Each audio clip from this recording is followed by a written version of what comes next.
Baik, anak-anak, kita akan lanjutkan, pertemuan kemarin sudah sifat, fisika suatu zat, sekarang kita akan lanjutkan pada sifat kimia pada suatu zat. Mari kita belajar bersama. Oke, sifat kimia suatu zat. Jadi kita akan mempelajari, sifat-sifat kimia pada zat itu apa saja, karena ini sangat penting kita ketahui, sehingga kita bisa memilih dan memilah zat-zat yang akan kita gunakan, ya. Oke, sekarang kita, mulai. Sifat kimia adalah perubahan suatu zat yang menghasilkan zat baru. Jadi kalau menghasilkan zat baru, disebut sifat kimia. Beberapa sifat kimia di antaranya, yang pertama, kestabilan. Yang kedua, kereaktifan. Yang ketiga, korosivitas. Nah, masing-masing ini nanti akan kita bicarakan. Apa sih kestabilan itu bagaimana? Kereaktifan itu bagaimana? Korosivitas itu bagaimana? Sehingga kita akan mengetahui beberapa sifat kimia tersebut. Kestabilan itu kemampuan suatu zat untuk mempertahankan diri dari perubahan atau dekomposisi di lingkungan alamiah. Stabil, ya. Stabil itu kita tetap pada pendirian kita, mampu mempertahankan. Jadi tidak goyah, jadi tidak, oh kita misalnya tujuannya ke A, temannya ngajak B, kita tetap berada di A, ya. Misalnya itu contohnya kalau pada kita, tapi ini pada suatu zat. Kestabilan juga didefinisikan sebagai mudah atau tidaknya suatu zat,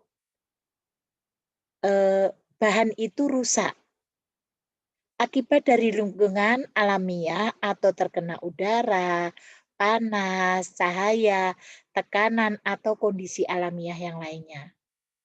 Nah, ini contohnya. Ini musim penghujan yang anak-anak kadang kalau lagi jalan ndak tahu, ya namanya anak-anak, beli mie, opo beli bakso, ini di sini mie tempatnya dari apa, Nak? Pasti anak-anak kenal tempat ini, menggunakan styrofoam. Nah, apakah styrofoam ini itu bagus atau tidak? Maka mari kita lihat nih. Styrofoam banyak digunakan sekarang ini, padahal mengandung senyawa kimia. Apa kandungan senyawa kimianya, Bu? Polisterena. Nih, mengandung polisterena. Berdasarkan hasil penelitian, senyawa polisterena itu memicu timbulnya kanker. Karena apa? Mempunyai kestabilan yang rendah. Artinya, jika terkena panas yang tinggi, maka plastik akan rusak dan senyawa itu akan bercampur ke makanan kita. Jadi karena, makanya berharap anak-anak kan membawa kalau ke sekolah membawa bekal sendiri, kalau dulu ya sekarang kan di rumah, maka anak-anak jangan menggunakan yang siap saji. Walaupun misalnya tempatnya di styrofoam, tolong dituang di mangkok atau di piring, ya.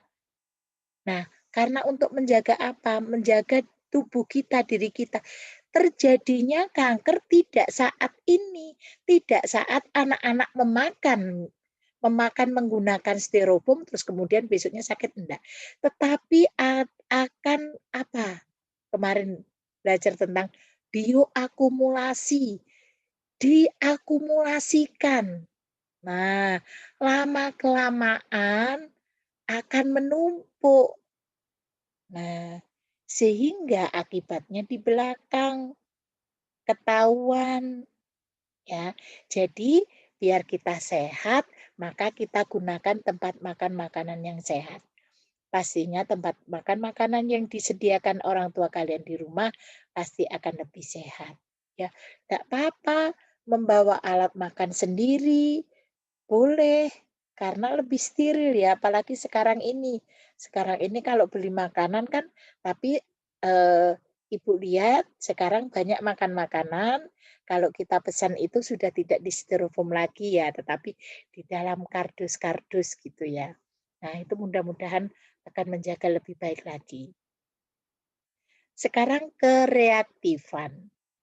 Itu ukuran yang menunjukkan, mudah tidaknya suatu zat bereaksi dengan zat lain, ya, kereaktifan. Ini contohnya, apa ini? Nah, karbit CaC2, ya karbit. Karbit itu bisa dibuat untuk, itu apa, mematangkan makanan, buah maksudnya ya, buah. Kadang kan anak-anak lihat kalau yang lewat di situ pasar Minggu ya, lihat buah-buah masih hijau, tapi berapa hari kemudian sudah berwarna kuning.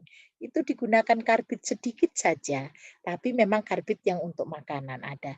Karbit lebih cepat terbakar ketika dimasukkan ke dalam air. Karbit akan langsung bereaksi dengan air, menghasilkan panas dan gas asetilena. Karbit memiliki kereaktifan yang tinggi. Jadi karbit itu cepat gitu kalau dimasukkan dalam air. Nah, ini seorang pengelas. Mengapa juga menggunakan ini? Apa ini? Apakah juga menggunakan karbit? Ternyata dia memanfaatkan gas asetilena untuk pengelasan. Jadi menggunakan karbit juga pada saat mengelasnya. Tetapi makanya menggunakan pelindung. Semuanya menggunakan pelindung. Jadi ada karbit yang untuk makanan ya, jadi jangan sembarang karbit yang digunakan untuk apa gitu. Jadi ada karbit untuk makanan, untuk mematangkan makanan.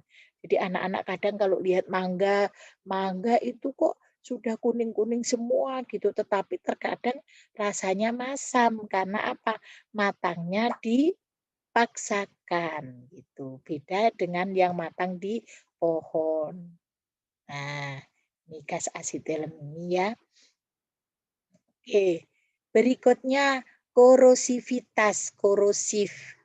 Korosi dapat didefinisikan secara luas sebagai penipisan atau kerusakan material yang diakibatkan oleh reaksi kimia dengan lingkungannya.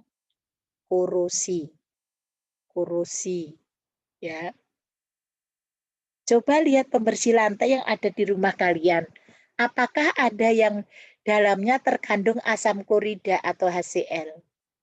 Senyawa ini mampu mengikis kotoran, jaringan tumbuhan, jaringan hewan, jaringan manusia, bahkan lapisan logam dan membuat logam cepat berkarat.